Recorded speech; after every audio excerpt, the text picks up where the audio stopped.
and just talk about some things that I think would be would give you an advantage. Would give you an advantage, help you out. And I think it's really, really critical that you adopt the idea that the way you think matters. Be open-minded. So I know everybody comes from a lot of different backgrounds and a lot of different levels of experience and a lot of different levels of success. And I'm going to try to convince you as best I can and demonstrate to you as best I can in the next 29 minutes or so just why you need to consider the fact that how you think matters. It makes a difference. It's something you control. And it completely affects what you get and how things work. And you can relax. This is not going to be like a metaphysical, magical thing. I'm very practical. The Marine County, the whole Marine Corps thing is true. I'm very, very practical. In fact, I'm going to start off today talking about something that was taught to me initially in officer candidate school. Right down the street, not too far around, down in Quantico Marine Corps Base, officer candidate school. I'm going to try to help you understand why systems are important. And then we're going to talk about applying systems to your thinking. Okay? But the best example, or one of my favorite examples, and I'm going to draw, hopefully you can see my little whiteboard cartoons I'm going to use to draw today. But I'm going to ask you to draw some things and erase it, draw some things and erase it. So they're really simple ideas. But I want you to imagine this. This one that works. There we go. I want you to imagine that you look into a rifle scope. So one thing about Marines, we take marksmanship very, very seriously. Even though we live in a world of, laser-guided bombs and all this stuff, we still take marksmanship very, very seriously.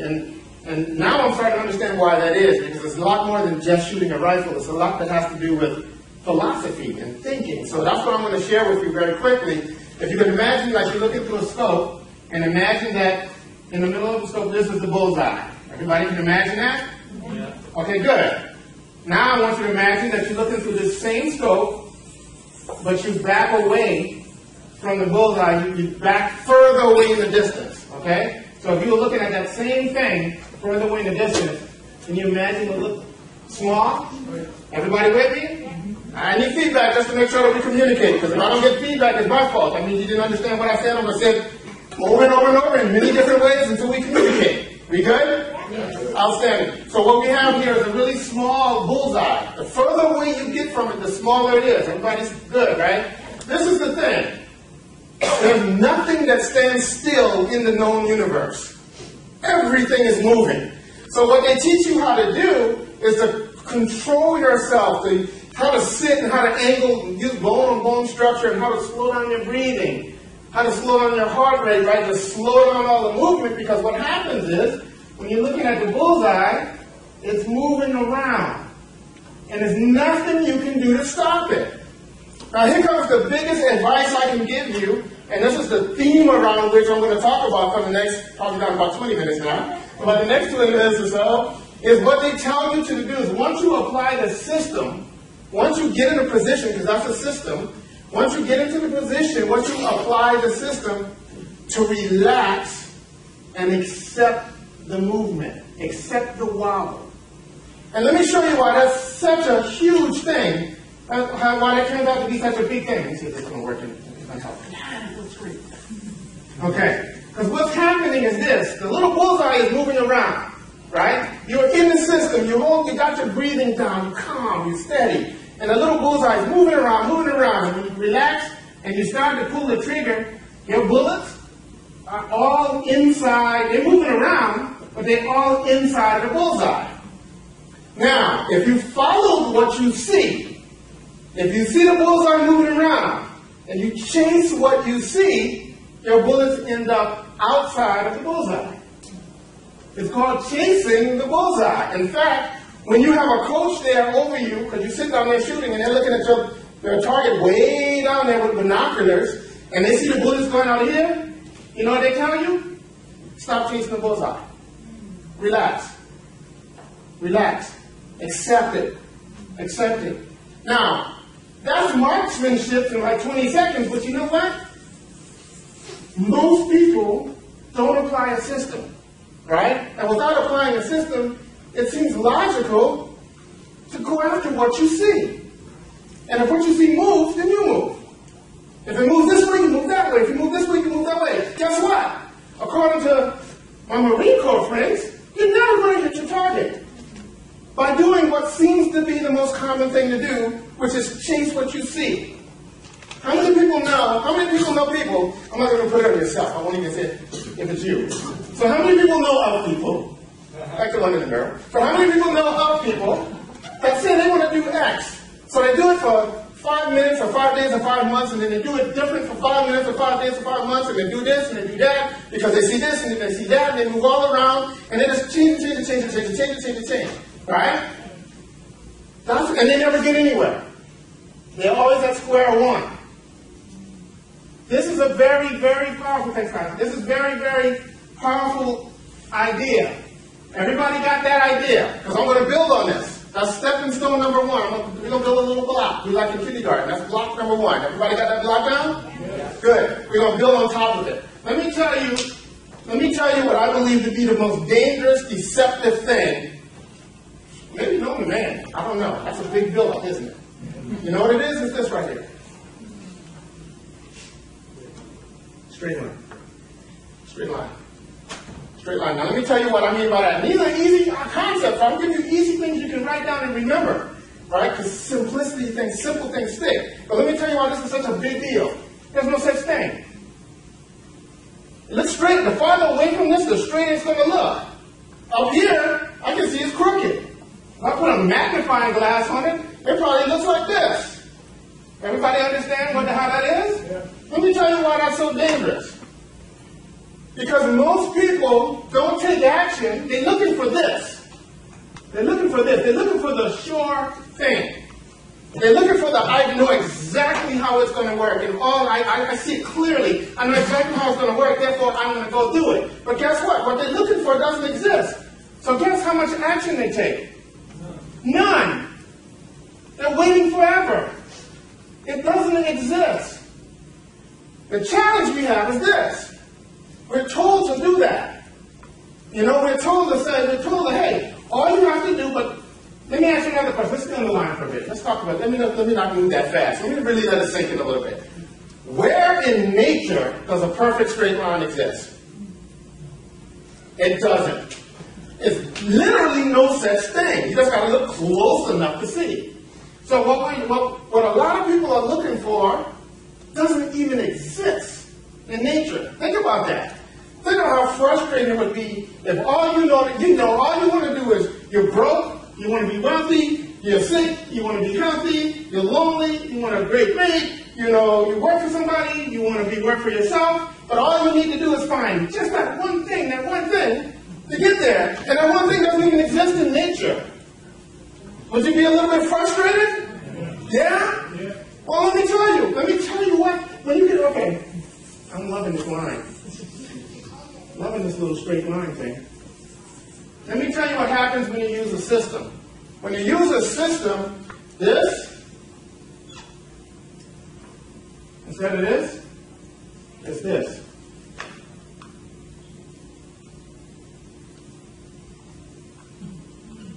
And this is your activity.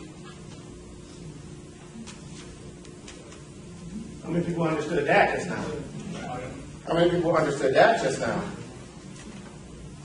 When you have this, the system, you expect to wobble. It doesn't bother you as much. Little simple idea, right? Little simple drawings.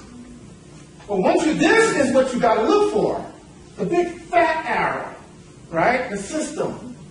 The system that says, that Captain Marco says, Captain Marco said the same thing to you, by the way. What he said was this. An airplane flying across country is off course 90% of the time. But what we inherently know about flying an airplane is, well, you fly using certain instruments, you go by certain maps, you make certain adjustments, you got all that navigation equipment, you make the adjustments, you blah, blah, blah. You get to where you want to go. And none of this, you don't even notice the stuff in the middle because you're so busy focused on the system. Everybody understand that? Yeah. Everything we're going to talk about about today is system. So I'm doing my best with about 15 minutes to go. I'm trying to give you this so deep that you walk out of here, and if for nothing else, before you take a step, before you try to do anything in your business, you at least consider, okay, what system can I use to accomplish that? Because if you're not using a system, this is what you're doing. Let me tell you another reason why a system is so inherent. Because what's inside of this is upside down line, this craziness, this chaos, this unpredictability. This is life. But let me tell you too a little bit even more scientifically. This is actually the purpose of life, and this is the reason we stay alive. Now, what do I mean by that? Okay. Example I gave at the Western Conference. Biologists will tell you that one of the benefits of sex, right, in the animal kingdom, in the world kingdom, is that it mixes up the gene pool, right? You know why that's so important? Because you take a pond and you put, let's just say, tadpoles in it. They have fixed DNA. Each tadpole DNA is what it is. But guess what's changing constantly? The pond. Right.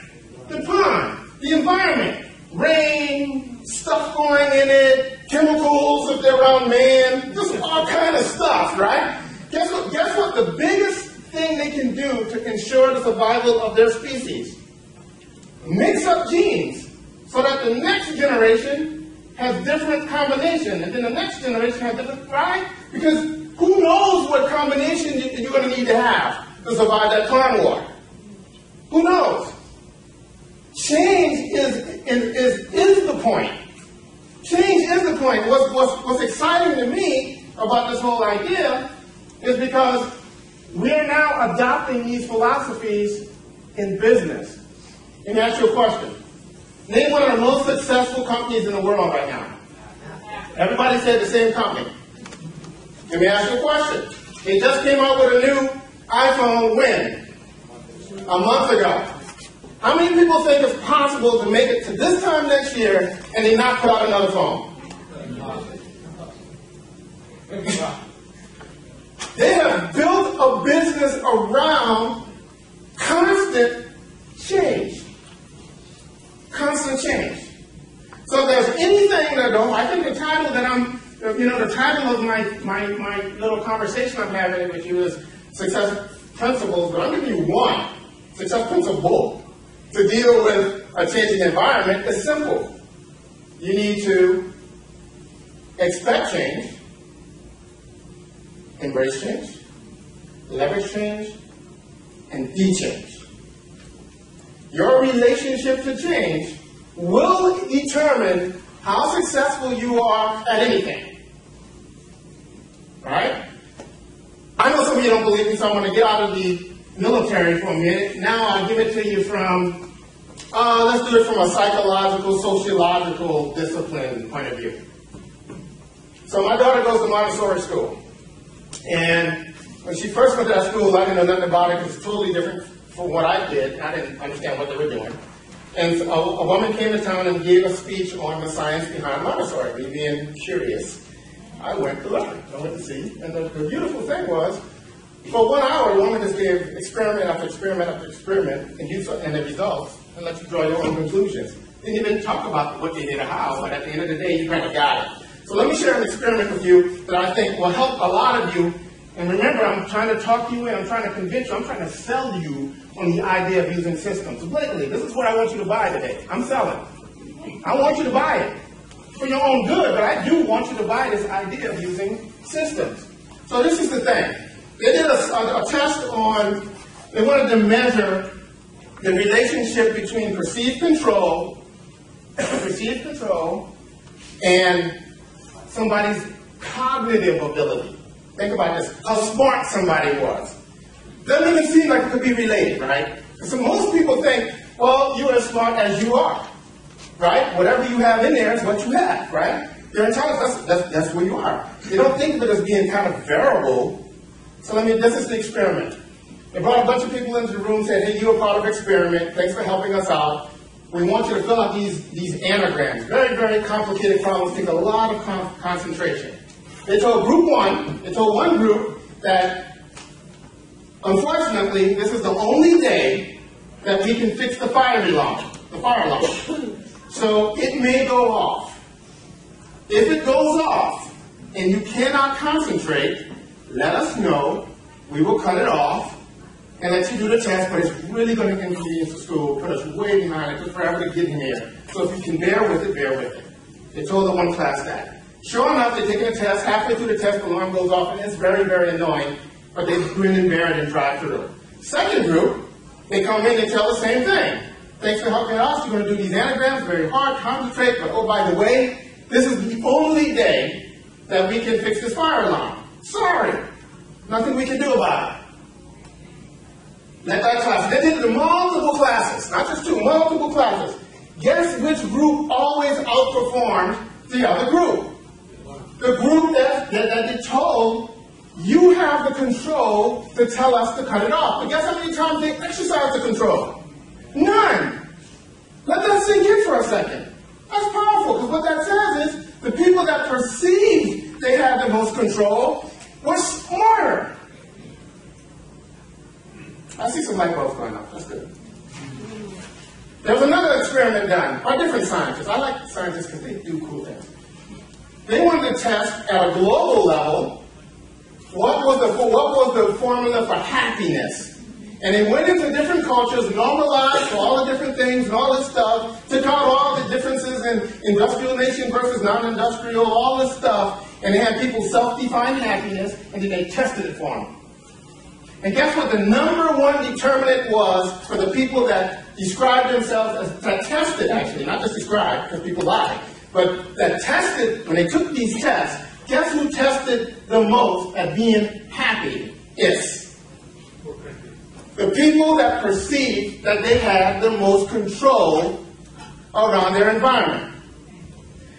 The word I want to give you there again is perceived. Because can we absolutely control everything in our environment? Of course not. All right. So, Earl, let me get this straight. What you're telling me is that the world is a mess. It's going to be unpredictable. And you're saying that this is how nature is, right? And you're saying that if I can somehow find a way to make peace with that, it's going to affect my results. But then you say, wow, if you use a system, I can make this stuff work to my advantage. Let me show you some other things. If I use a system that somebody else has given to me because the system works, it's been duplicated to work, is my perception of control up or down? Do I feel more in control or less in control if I use a system? Oh, I feel more in control. So then, according to that one group of scientific study people with the school thing, then might I be more creative, smarter about figuring out how to deal with this? Really? Well, according to the other group of scientists, would I be generally, if I use a system, would I be generally happier or less happier using a system? Why? Because I have the perception of control. So you're telling me, wait a minute, you're telling me that if I apply a system, no matter how much the chaos, first of all, it puts me in the direction of what I want. Second of all, it might make me smarter in trying to figure out how to deal with the chaos. And thirdly, I'm going to be just generally happier about it? Really? Now that's interesting. Because if I'm generally happier about it, might I talk about it more to other people? In a way that makes them interested in it? Really? So you mean I might attract other people to the same cause? Are you serious? Really? Interesting. And if there are things in here that are very complex, might the extra know-how, creativity, cognitive ability might help me figure out how to get around that stuff? Really? Just by perceiving that I'm in control? Interesting stuff, right? Interesting. This is why we spend so much time on systems. Most people, when we think systems, they think computer. spreadsheet. No, I'm saying a systematic way to think. Like believing in the value of systems and applying it. Right? Is this making any sense? Absolutely. You sure? Yes. Oh, I must be thinking it really deep because some people are like, oh gosh, I don't have any systems. That's good. That's a great place to be. Because you know what I call that? A starting place. A starting place. Here's another good thing inherently about a line. I just love these little simple things because I'm such a simple thinker. If that's a line, and this is where you are, what is this? That's your destiny. That's your destiny. I don't care what this line is in your life. I don't care what it is. That's your destiny. That's your destiny. So a lot of these big things that are hard to get your mind around, like destiny and passion and all these words, they're very practical when you think about it, right? These little simple things, because these are the things that will make the biggest difference in this business. These are the things that made the biggest difference for me. I mean, so I go back 10 years ago, or whatever that was, a little over 10 years now, and I had to have a reason. I had a big reason, so I was in corporate America, and I couldn't, what it became clear to me was that I was here, what I wanted was here, the line I was on was going here, and my first step was to acknowledge that this was not this.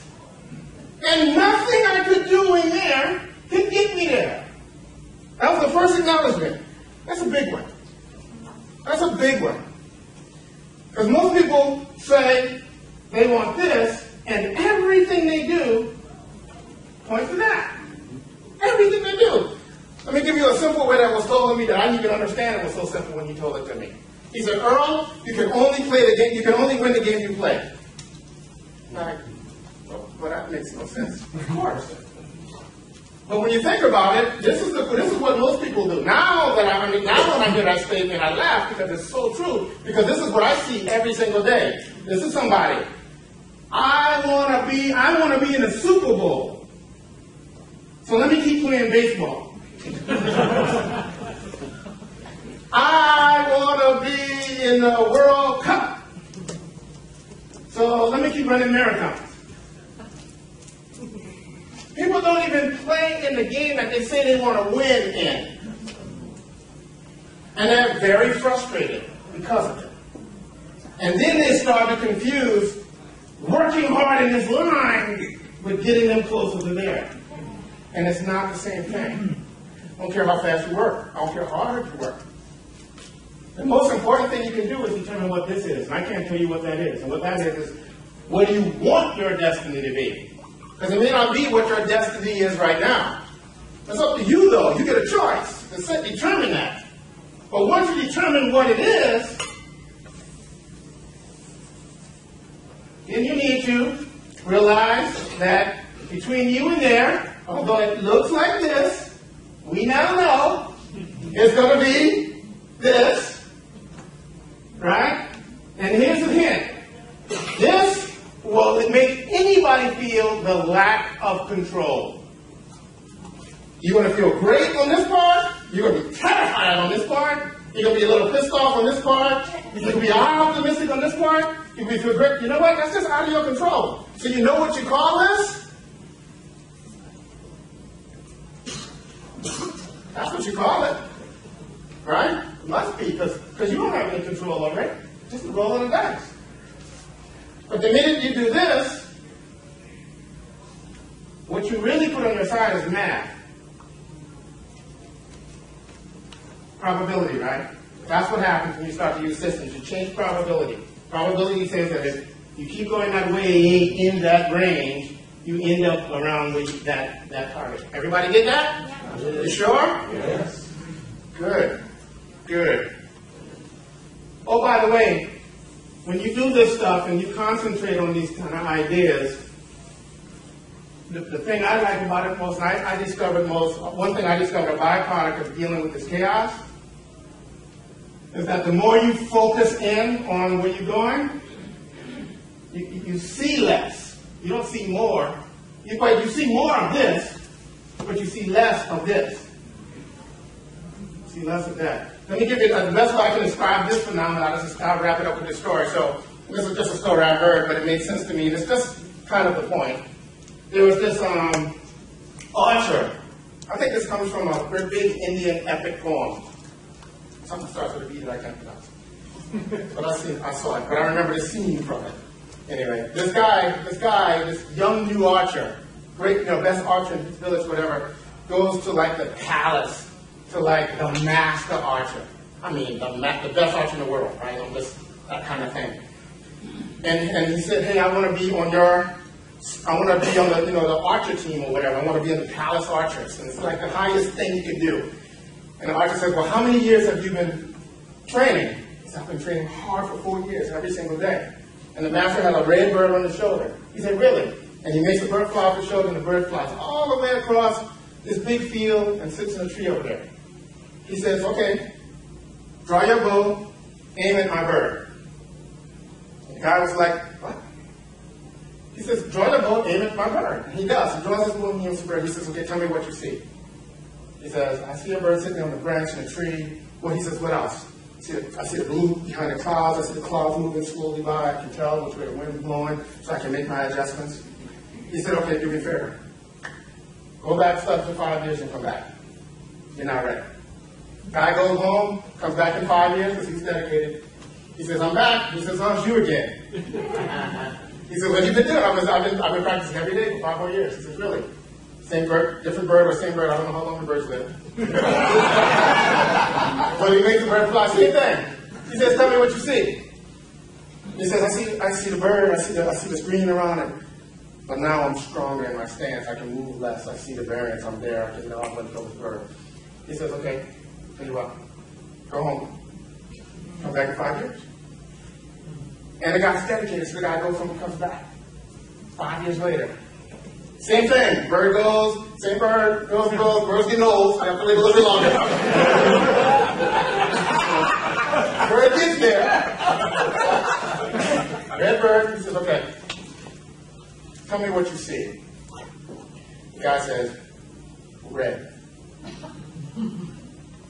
He says, don't kill my bird today.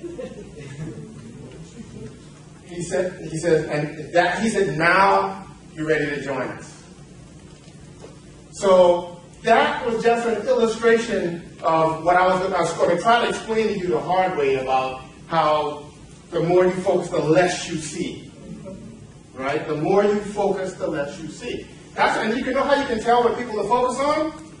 By how many different things they can complain about what they're trying to do.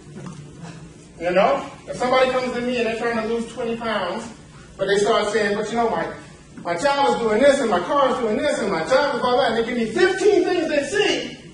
No, they're not really focused on that yet. But when you can narrow it down to like 1 thing or 2 things, oh yeah, that person's focused. Because guess what? There's chaos around everything. It's always the wrong time to do a project. It's always the wrong time to start a business. I hope I'm not telling you anything new, but the parents out there, I bet you at the point you find out you had kids, you weren't sure, huh? Are we ready? Turned out to be an awesome thing, but there's always hesitation because of this chaos. You don't know. And you know why you feel that way? It's really simple why you feel that way and why you wait, because what you're looking for doesn't exist.